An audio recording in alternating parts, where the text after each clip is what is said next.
स्वागत है आप सबका कहानियों के शहर में। तो मित्रों, मेरी आज की कहानी अगर आपको पसंद आती है तो मेरे चैनल को सब्सक्राइब करना न भूलें तथा मेरी कहानी को अपने दूसरे मित्रों के साथ शेयर जरूर करें। तो आइए सुनते हैं आज की कहानी। संध्या का समय था। लखनऊ के बादशाह नसीरुद्दीन अपने मुसाहबों और दरबारियों के साथ बाग की सैर कर रहे थे। उनके सिर पर रत्न जड़ित मुकुट की जगह अंग्रेजी टोपी थी। वस्त्र भी अंग्रेजी ही थे। मुसाहबों में 5 अंग्रेज थे। उनमें से एक के कंधे पर सिर रखकर बादशाह चल रहे थे। 3-4 हिंदुस्तानी थे। उनमें से एक राजा बख्तावर सिंह थे। वे बादशाही सेना के अध्यक्ष थे। उन्हें सब लोग जनरल कहा करते थे। वह अधेड़ आदमी थे। शरीर खूब गठा हुआ। लखनऊई पहनावा उन पर बहुत सस्ता था। मुख से विचारशीलता झलक रही थी। दूसरे महाशय का नाम रोशनुद्दौला था। यह राज्य के प्रधानमंत्री थे। बड़ी बड़ी मूछें और नाटा देल था, जिसे ऊंचा करने के लिए वह तन कर चलते थे। नेत्रों से गर्व टपक रहा था। शेष लोगों में एक कोतवाल था और 2 बादशाह के रक्षक। यद्यपि अभी 19वीं शताब्दी का आरंभ ही था, पर बादशाह ने अंग्रेजी रहन सहन अख्तियार कर लिया था। भोजन भी प्राय अंग्रेजी ही करते थे। अंग्रेज़ों पर उनका असीम विश्वास था। वह सदैव उनका पक्ष लिया करते थे। मजाल न थी कि कोई बड़े से बड़ा राजा या राज कर्मचारी किसी अंग्रेज से बराबरी करने का साहस कर सके। अगर किसी में यह हिम्मत थी तो वो राजा बख्तावर सिंह थे। उनसे कंपनी का बढ़ता हुआ अधिकार न देखा जाता था। कंपनी की उस सेना की संख्या जो उसने अवध के राज्य की रक्षा के लिए लखनऊ में नियुक्त की थी, दिन दिन बढ़ती जाती थी। उसी परिणाम से सेना का व्यय भी बढ़ रहा था। राज दरबार उसे चुका न सकने के कारण कंपनी का ऋणी होता जाता था। बादशाही सेना की दशा हीन से हीनतर होती जाती थी। उसमें न संगठन था न बल।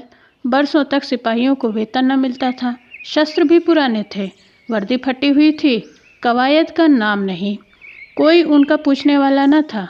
अगर राजा बख्तावर सिंह वेतन वृद्धि या नए शस्त्रों के संबंध में कोई परिवर्तन करते तो कंपनी का रेजिडेंट उसका घोर विरोध करता और राज्य के विद्रोहात्मक शक्ति संचार का दोषारोपण करता था।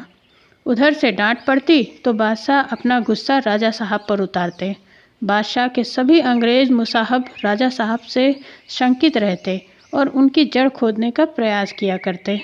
पर वह राज्य के सेवक एक ओर अवहेलना और दूसरी ओर से घोर विरोध सहते हुए भी अपने कर्तव्य का पालन करता जाता था। मजा यह था कि सेना भी उनसे संतुष्ट न थी। सेना में अधिकांश लखनऊ के शोहदे और गुंडे भरे हुए थे।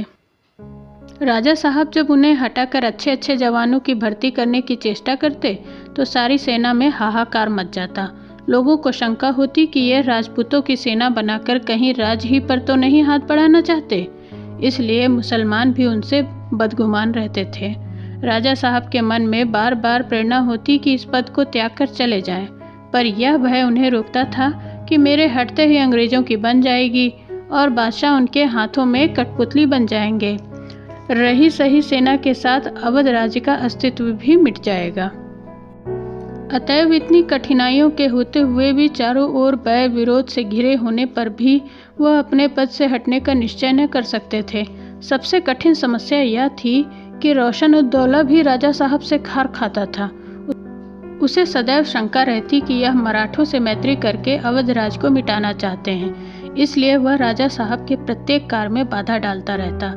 उसे अब भी आशा थी कि अवध का मुसलमानी राज्य अगर जीवित रह सकता है तो अंग्रेजों के संरक्षण में, अन्यथा वह अवश्य हिंदुओं की बढ़ती हुई शक्ति का ग्रास बन जाएगा। वास्तव में बख्तावर सिंह की दशा अत्यंत करुण थी।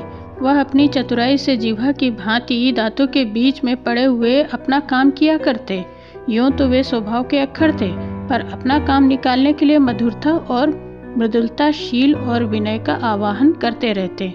इससे उनके व्यवहार में कृत्रिमता आ जाती थी और वह शत्रुओं को उनकी ओर से और भी सशंक बना देती थी। बादशाह ने एक अंग्रेज मुसाहब से पूछा, तुमको मालूम है मैं तुम्हारी कितनी खातिर करता हूँ? मेरी सल्तनत में किसी की मजाल नहीं कि वह किसी अंग्रेज को कड़ी निगाहों से देख सके। अंग्रेज मुसाहब ने सिर झुकाकर कहा, हम हुजूर की इस मेहरबानी को कभी नहीं भूल सकते। बादशाह, इमाम हुसैन की कसम, अगर यहाँ कोई आदमी तुम्हें तकलीफ़ दे तो मैं उसे फ़ौरन दीवार में चुनवा दूँ।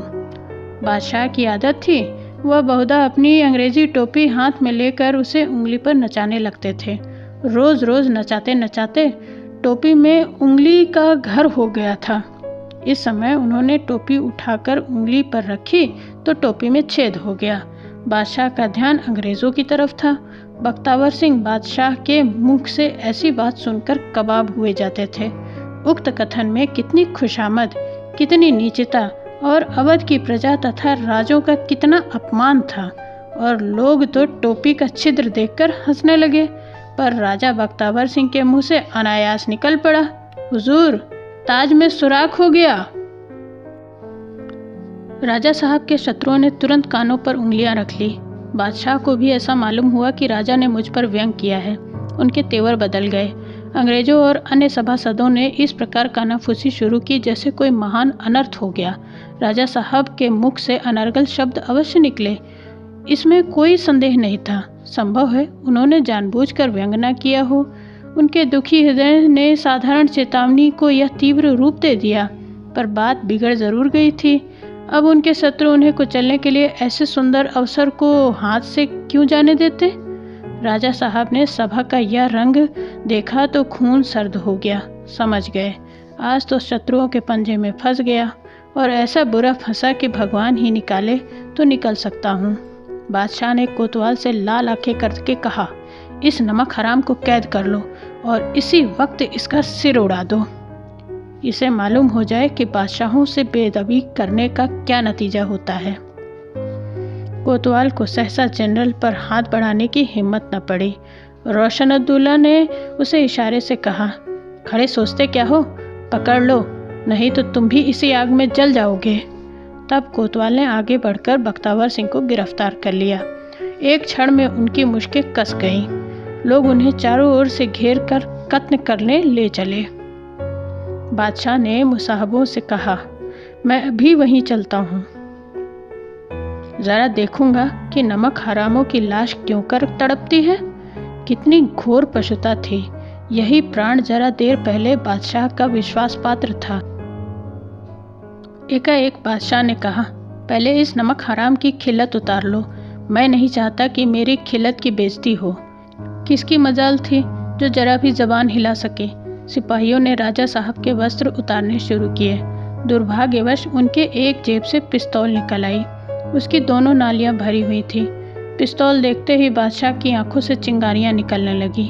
बोले, कसम है हजरत इमाम हुसैन की, अब इसकी जान बख्शी नहीं करूंगा। मेरे साथ भरी हुई पिस्तौल की क्या ज़रूरत? ज़रूर इसकी नीयत में फितूर है। अब मैं इसे कुत्तों से निचवाऊंगा।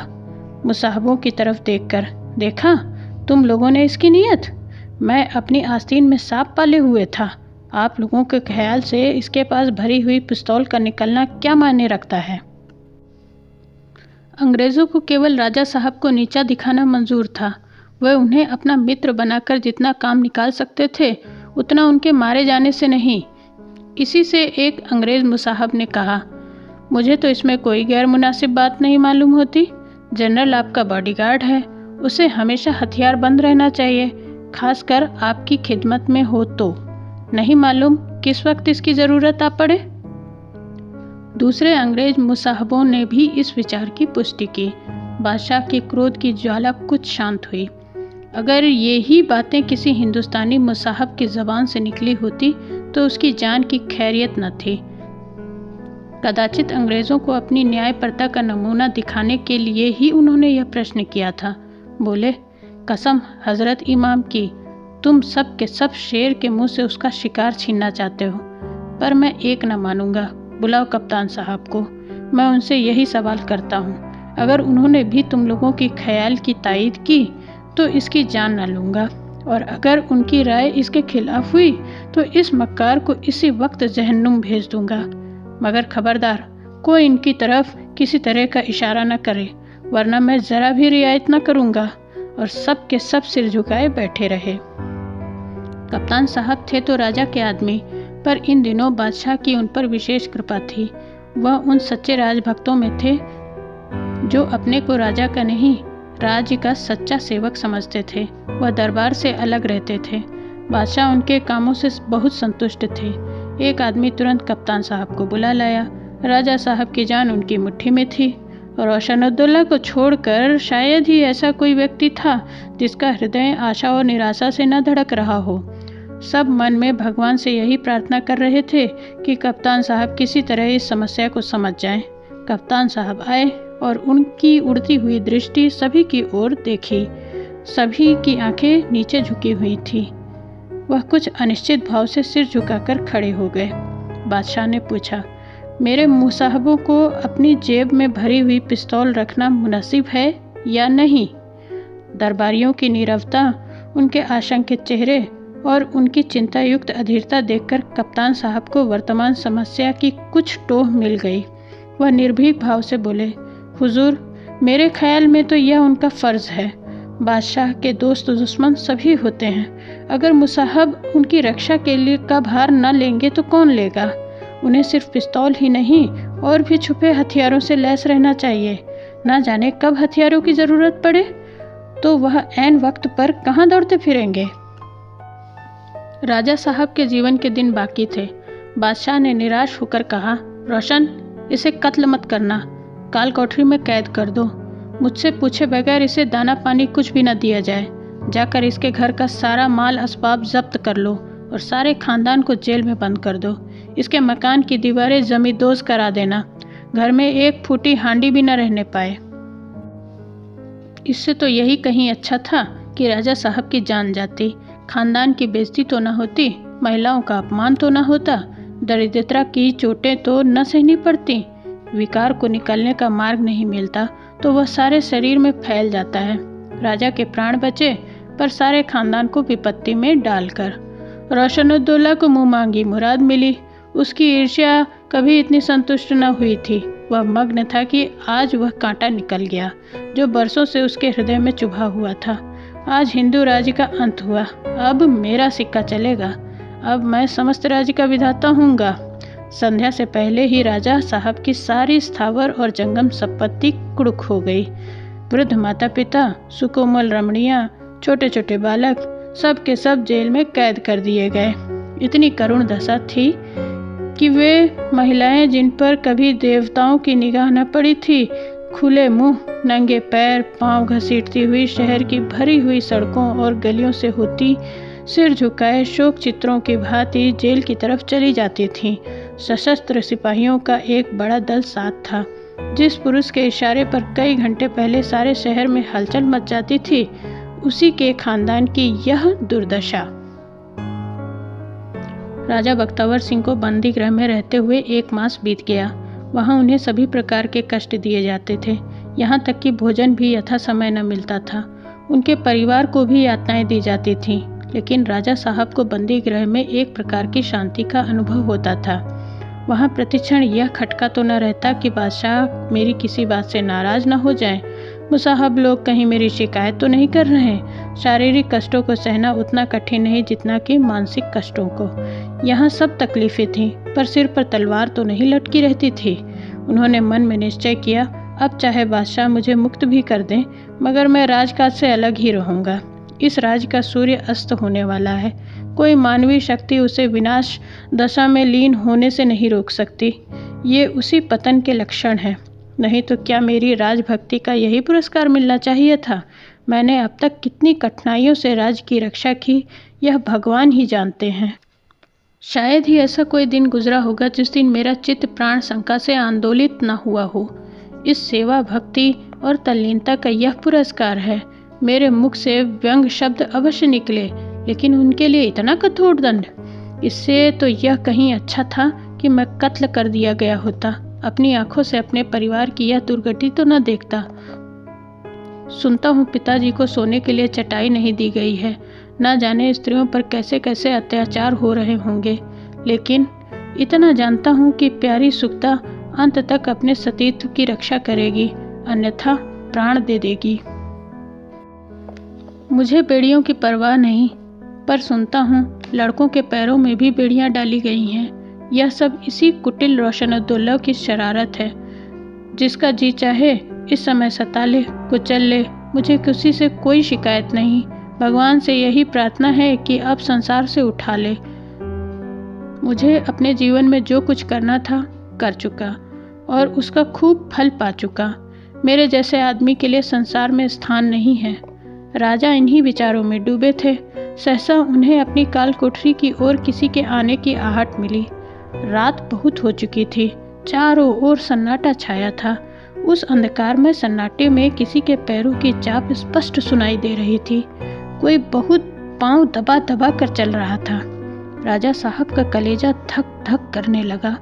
वह उठकर खड़े हो गए। हम निशस्त्र और प्रतिकार के लिए असमर्थ होने पर भी बैठे बैठे वारों का निशाना नहीं बनना चाहते। खड़े हो जाना आत्मरक्षा का अंतिम प्रयत्न है। कोठरी में ऐसी कोई वस्तु न थी जिससे वह अपनी रक्षा कर सकते। समझ गए, अंतिम समय आ गया। शत्रुओं ने इस तरह मेरे प्राण लेने की ठानी है। अच्छा है, जीवन के साथ इस विपत्ति का भी अंत हो जाएगा। एक क्षण में उनके सम्मुख एक आदमी आकर खड़ा हो गया।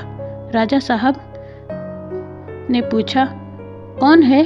उत्तर मिला, मैं हूँ, आपका सेवक। राजा, ओहो, तुम हो कप्तान। मैं शंका में पड़ा हुआ था कि कहीं शत्रुओं ने मेरा वध करने के लिए कोई दूत न भेजा हो। कप्तान, शत्रुओं ने कुछ और ही ठानी है। आज बादशाह सलामत की जान बचती नहीं नजर आती। राजा, अरे यह क्यों कर? कप्तान, जब से आपको यहाँ नज़रबंद किया है सारे राज्य में हाहाकार मचा हुआ है। स्वार्थी कर्मचारियों ने लूट मचा रखी है। अंग्रेज़ों की खुदाई फिर रही है। जो जी में आता है करते हैं। किसी को मजाल नहीं कि चू कर सके। इस महीने में शहर के सैकड़ों बड़े बड़े रईस मिट गए। रोशनुद्दौला की बादशाही है।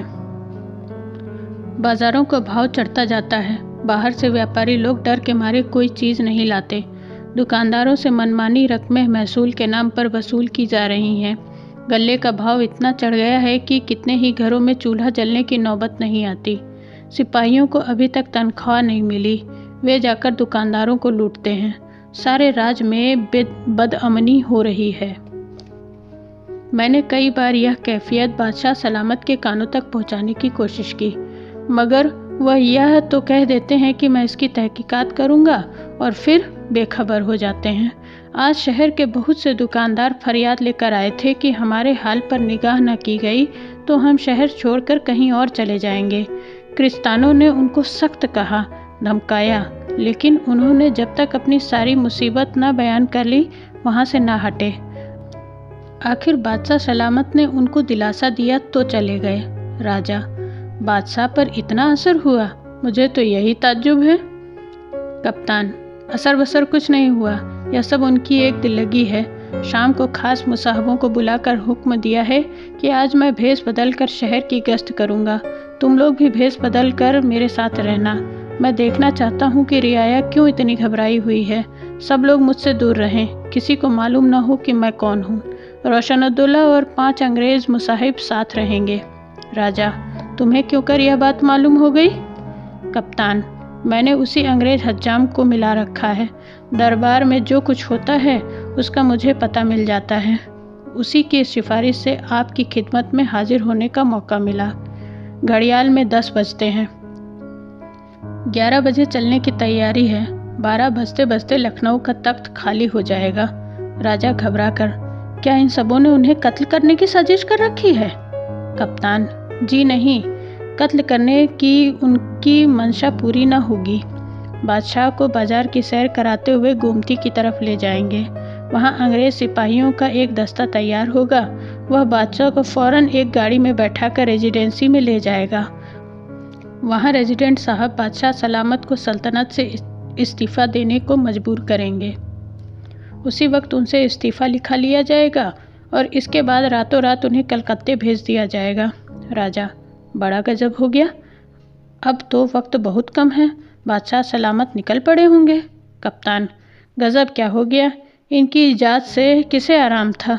दूसरी हुकूमत चाहे कितनी ही खराब हो, इससे तो अच्छी ही होगी। राजा, अंग्रेज़ों की हुकूमत होगी। कप्तान, अंग्रेज़ इनसे कहीं बेहतर इंतज़ाम करेंगे। राजा करुण स्वर से, कप्तान, ईश्वर के लिए ऐसी बातें न करो। तुमने मुझे ज़रा देर पहले क्यों यह कैफियत बयान की? कप्तान आश्चर्य से। आपके साथ तो बादशाह ने कोई अच्छा सलूक नहीं किया। राजा, मेरे साथ कितना ही बुरा सलूक किया हो, लेकिन एक राज्य की कीमत एक आदमी या एक खानदान की जान से कहीं ज़्यादा होती है। तुम मेरे पैरों की बेड़ियाँ खुलवा सकते हो? कप्तान, सारे अवध राज्य में एक भी आदमी ऐसा न निकलेगा जो बादशाह को सच्चे दिल से दुआ देता हो। दुनिया उनके जुल्म से तंग आ गई है।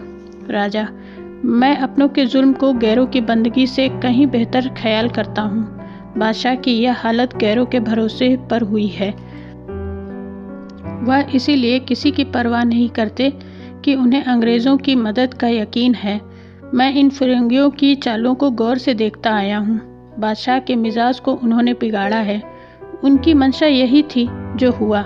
रियाया के दिल से बादशाह की इज्जत और मोहब्बत उठ गई। आज सारा मुल्क बगावत करने पर आमादा है। ये लोग इसी मौके का इंतज़ार कर रहे थे। वह जानते हैं कि बादशाह की माजूली यानी कि गद्दी से हटाए जाने पर एक आदमी भी आंसू न बहाएगा। लेकिन मैं जताए देता हूँ कि अगर इस वक्त तुमने बादशाह को दुश्मनों के हाथों से न बचाया तो तुम हमेशा के लिए अपने ही वतन में गुलामी की जंजीरों से बंध जाओगे। अगर किसी गैर कौम के चाकर बनकर अगर तुम्हें आफियत यानी कि शांति भी मिली तो वह आफियत न होगी, मौत होगी। गैरों के बेरहम पैरों के नीचे पड़कर तुम हाथ भी न हिला सकोगे। और यह उम्मीद कि कभी हमारे मुल्क में आईनी सल्तनत यानी कि वैध शासन कायम होगी, हसरत का दाग बनकर रह जाएगी। नहीं, मुझे अभी मुल्क की मोहब्बत बाकी है। मैं अभी इतना बेजान नहीं हुआ हूँ। मैं इतनी आसानी से सल्तनत को हाथ से न जाने दूंगा। अपने को इतने सस्ते दामों गैरों के हाथों न बेचूंगा। मुल्क की इज्जत को न मिटने दूंगा, चाहे इस कोशिश में मेरी जान ही क्यों न चली जाए। कुछ और नहीं कर सकता तो अपनी जान तो दे ही सकता हूँ। मेरी बेड़ियाँ खोल दो। कप्तान, मैं आपका खादिम हूँ, मगर मुझे यह मजाज नहीं है। राजा जोश में आकर, जालिम, यह इन बातों का वक्त नहीं। एक एक पल में हमें तबाही की तरफ लिए जा रही है। खोल दे ये बेड़ियाँ। जिस घर में आग लगी हो उसके आदमी खुदा को याद नहीं करते, कुएं की तरफ दौड़ते हैं। कप्तान, आप मेरे मोहसिन हैं, आपके हुक्म से मुंह नहीं मोड़ सकता, लेकिन राजा, जल्दी करो, जल्दी करो, अपनी तलवार मुझे दो। अब इन तकल्लुफ़ की बातों का मौका नहीं। कप्तान साहब निरुत्तर हो गए। सजीव उत्साह में बड़ी संक्रामक शक्ति होती है। यद्यपि राजा साहब के नीतिपूर्ण वार्तालाप ने उन्हें माकूल नहीं किया, तथापि यह अनिवार्य रूप से उनकी बेड़ियां खोलने पर तत्पर हो गए। उसी वक्त जेल के दारोगा को बुलाकर कहा, साहब ने हुक्म दिया है कि राजा साहब को फौरन आज़ाद कर दिया जाए। इसमें एक पल की भी ताखीर यानी कि विलम्ब हुई तो तुम्हारे हक में अच्छा न होगा। दारोगा को मालूम था कि कप्तान साहब और मिस्टर में गाढ़ी मैत्री है। अगर साहब नाराज़ हो जाएंगे तो रोशन-उद-दौला की कोई सिफारिश मेरी रक्षा न कर सकेगी। उसने राजा साहब की बेड़ियां खोल दी। राजा साहब जब तलवार हाथ में लेकर जेल से निकले तो उनका हृदय राजभक्ति की तरंगों से आंदोलित हो रहा था। उसी वक्त घड़ियाल ने 11 बजाए। आधी रात का समय था, मगर लखनऊ की तंग गलियों में खूब चहल पहल थी। ऐसा मालूम होता था अभी 9 बजे होंगे। सराफे में सबसे ज़्यादा रौनक थी, मगर आश्चर्य यह था कि किसी दुकान पर जवाहरात या गहने दिखाई नहीं देते थे। केवल आदमियों के आने जाने की भीड़ थी, जिसे देखो पांचों शस्त्रों से सुसज्जित, मूछें खड़ी किए ऐंठता हुआ चला जाता था। बाजार के मामूली दुकानदार भी निशस्त्र न थे। सहसा एक आदमी भारी साफा बांधे, पैर की घुटनियों तक नीचे कबा पहने, कमर में पटका बांधे आकर एक सर्राफ की दुकान पर खड़ा हो गया। जान पड़ता था कोई ईरानी सौदागर है। इन दिनों ईरान के व्यापारी लखनऊ में बहुत आते जाते थे। इस समय ऐसे आदमी का आ जाना असाधारण बात न थी। सर्राफ का नाम माधोदास था। बोला, कहिए मीर साहब, कुछ दिखाऊं? सौदागर, सोने का क्या निरख है? माधो सौदागर के कान के पास मुंह ले जाकर, निरख की कुछ न पूछिए, आज करीब 1 महीने से बाजार का निर्ख बिगड़ा हुआ है। माल बाजार में आता नहीं, लोग दबाए हुए हैं। बाजार में खौफ के मारे नहीं लाते। अगर आपको ज़्यादा माल की दरकार हो तो मेरे साथ गरीब खाने तक तकलीफ़ कीजिए। जैसा माल चाहिए लीजिए, निर्ख मुनासिब ही होगा, इसका इत्मीनान रखिए। सौदागर, आजकल बाजार का निर्ख क्यों बिगड़ा हुआ है? माधव, क्या आप हाल ही में वारिद हुए हैं? सौदागर, हाँ, आज ही आया हूँ। कहीं भी पहले किसी रौनक नजर नहीं आती। कपड़े का बाजार भी सुस्त था। ढाके का एक कीमती थान बहुत तलाश करने पर भी न मिला। माधव, इसके बड़े किस्से हैं, कुछ ऐसा ही मामला है। सौदागर, डाकुओं का जोर तो नहीं? पहले तो यहाँ इस किस्म की वारदातें ना होती थी। माधव, अब वह कैफियत नहीं, दिन दहाड़े डाके पड़ते हैं। उन्हें कोतवाल क्या बादशाह सलामत भी गिरफ्तार नहीं कर सकते। अब और क्या कहूँ, दीवार के भी कान होते हैं, कहीं कोई सुन ले तो लेने के देने पड़ जाएं। सौदागर, सेठ जी, आप तो पहेलियाँ बुझाने लगे। मैं परदेसी आदमी हूँ, यहाँ किससे कहने जाऊँगा? आखिर बात क्या है? बाजार क्यों इतना बिगड़ा हुआ है? नाज की मंडी की तरफ गया, सन्नाटा छाया हुआ है। मोटी जींस भी दूने दामों पर बिक रही है। माधव, इधर उधर चौकन्नी आंखों से देखकर, 1 महीना हुआ रोशनुद्दौला के हाथ में सियाह सफ़ेद का इख्तियार आ गया। यह सब उन्हीं की बदइंतज़ामी का फल है। उनके पहले राजा बख्तावर सिंह हमारे मालिक थे। उनके वक्त में किसी की मजाल न थी कि व्यापारियों को टेढ़ी आंख से देख सके। अब उनका रौब सभी पर छाया है। फिरंगियों पर उनकी कड़ी निगाह रहती थी। हुक्म था, कोई फिरंगी बाजार में आवे तो थाने का सिपाही उसकी देखभाल करता रहे। इसी वजह से फिरंगी उनसे जला करते थे। आखिर सबा ने रोशनुद्दौला को मिलाकर बख्तावर सिंह को बेकसूर कैद करा दिया। बस तब से बाजार में लूट मची है। सरकारी अमले अलग लूटते हैं, फिरंगी अलग नोचते खसोटते हैं। जो चीज़ चाहते हैं उठा लेते हैं, दाम मांगो तो धमकियां देते हैं, शाही दरबार में फरियाद करो तो उल्टे सज़ा होती है। अभी हाल ही में हम सब मिलकर बादशाह सलामत की खिदमत में हाजिर हुए थे। पहले तो बहुत नाराज हुए, पर आखिर रहम आ गया। बादशाहों का मिजाज ही तो है। हमारी शिकायतें सुनी और तकसीम दी कि हम तहकीकात करेंगे, मगर अभी तक वही लूट खसोट जारी है। इतने में 3 आदमी राजपूती ढंग की मिर्जई पहने आकर दुकान के सामने खड़े हो गए। माधवदास उनका रंग ढंग देखकर चौंका। शाही फौज के आदमी बहुधा ऐसी सज धज से निकलते थे। तीनों आदमी सौदागर को देखकर ठिठके, पर उसने उन्हें कुछ ऐसी निगाहों से देखा कि तीनों आगे चले गए। तब सौदागर ने माधवदास से पूछा, इन्हें देखकर तुम क्यों चौंके? माधवदास ने कहा, ये फौज के सिपाही हैं। जब से राजा बख्तावर सिंह नज़रबंद हुए हैं, इन पर किसी का दाब नहीं रहा। खुले सांड की तरह बाजारों में चक्कर लगाया करते हैं। सरकार से तलब मिलने का कुछ ठीक तो नहीं है। बस नोच खसोट करके गुजर करते हैं। हाँ, तो फिर अगर मर्जी हो तो मेरे साथ घर तक चलिए, आपको माल दिखाऊं। सौदागर, नहीं भाई, इस वक्त नहीं, सुबह आऊँगा।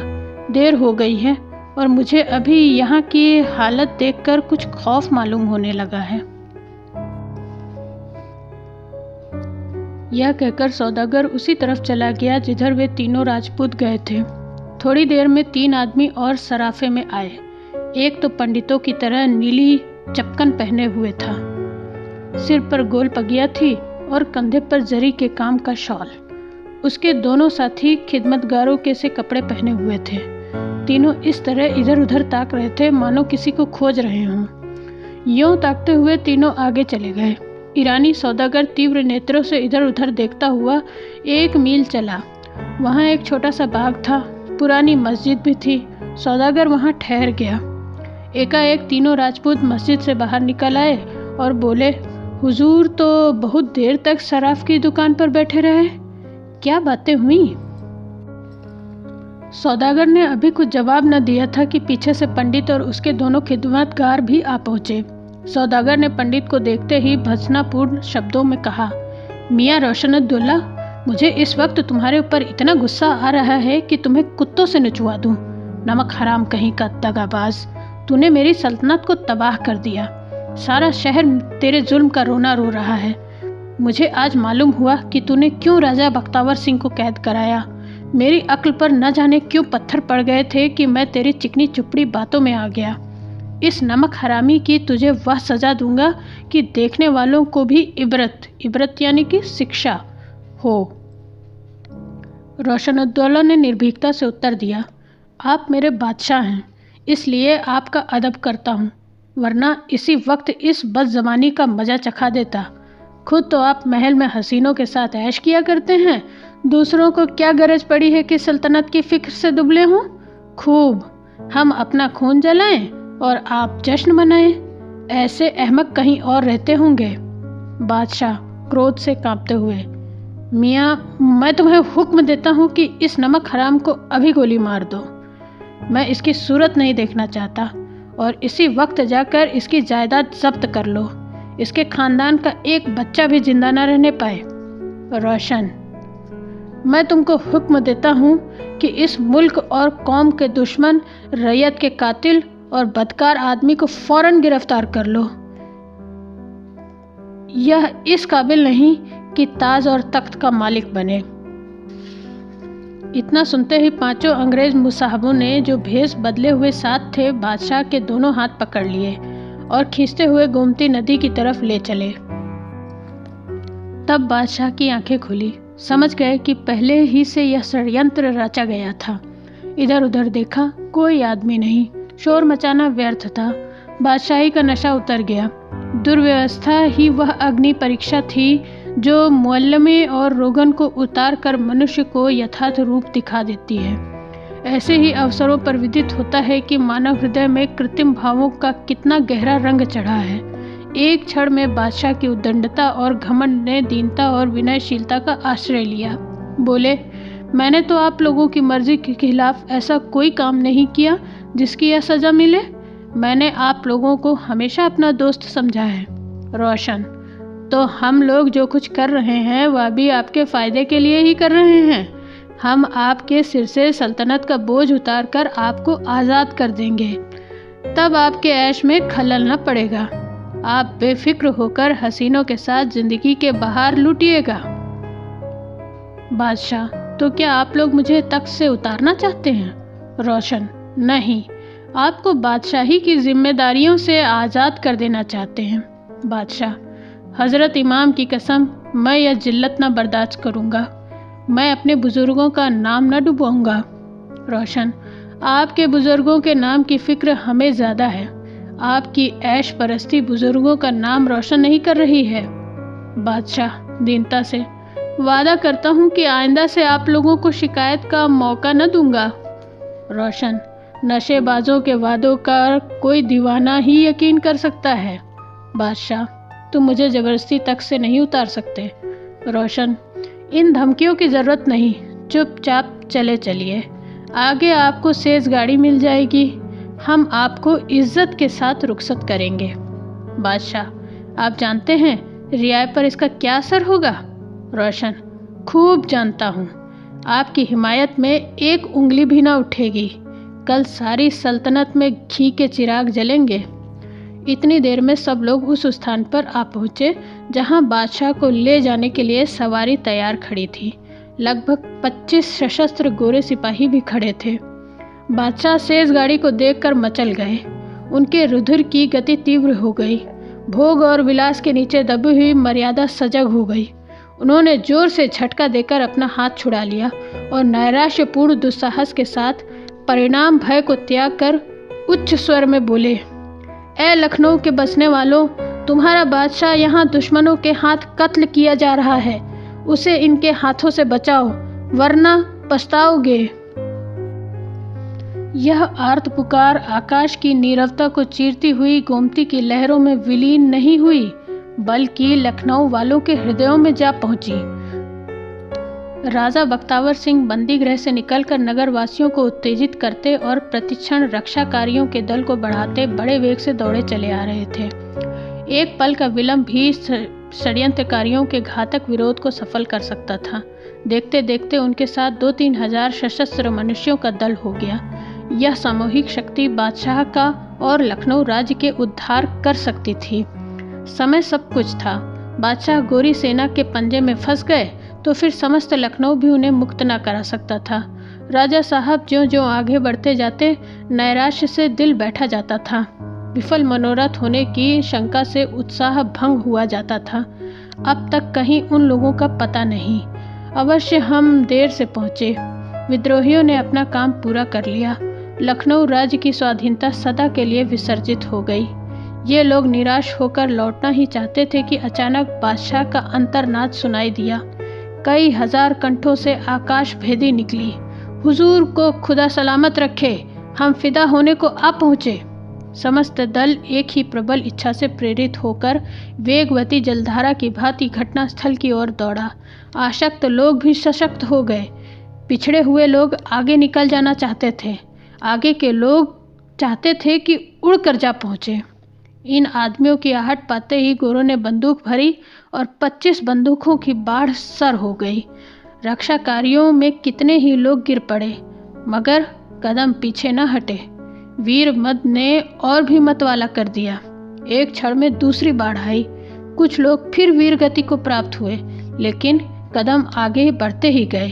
तीसरी बाढ़ छूटने वही वाली थी कि लोगों ने विद्रोहियों को जा लिया। गोरे भागे। जब लोग बादशाह के पास पहुंचे तो अद्भुत दृश्य देखा। बादशाह रोशन-उद-दौला की छाती पर सवार थे। जब घोड़े जान लेकर भागे तो बादशाह ने इस नर पिशाच को पकड़ लिया और उसे बलपूर्वक भूमि पर गिराकर उसकी छाती पर बैठ गए। अगर उनके हाथों में हथियार होता तो इस वक्त रोशन की लाश तड़पती हुई दिखाई देती। राजा बख्तावर सिंह आगे बढ़कर बादशाह को आदाब बजा लाए।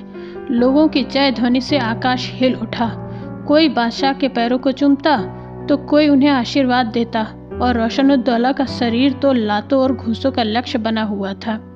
कुछ बिगड़े हुए दिल ऐसे भी थे जो उसके मुंह पर थूकने में संकोच भी न करते थे। प्रातः काल था। लखनऊ में आनंदोत्सव मनाया जा रहा था। बादशाही महल के सामने लाखों आदमी जमा थे। सब लोग बादशाह को यथा योग्य नजर देने आए थे। जगह जगह गरीबों को भोजन कराया जा रहा था। शाही नौबत खाने में नौबत झड़ रही थी। दरबार सजा। बादशाह हीरे और जवाहरात से जगमगाते रत्न जड़ित आभूषणों से सजे हुए सिंहासन पर बिराजे। रईसों और अमीरों ने नजरें गुजारी। कविजनों ने कसीदे पढ़े। एकाएक बादशाह ने पूछा, राजा बख्तावर सिंह कहाँ हैं? कप्तान ने जवाब दिया, कैद खाने में।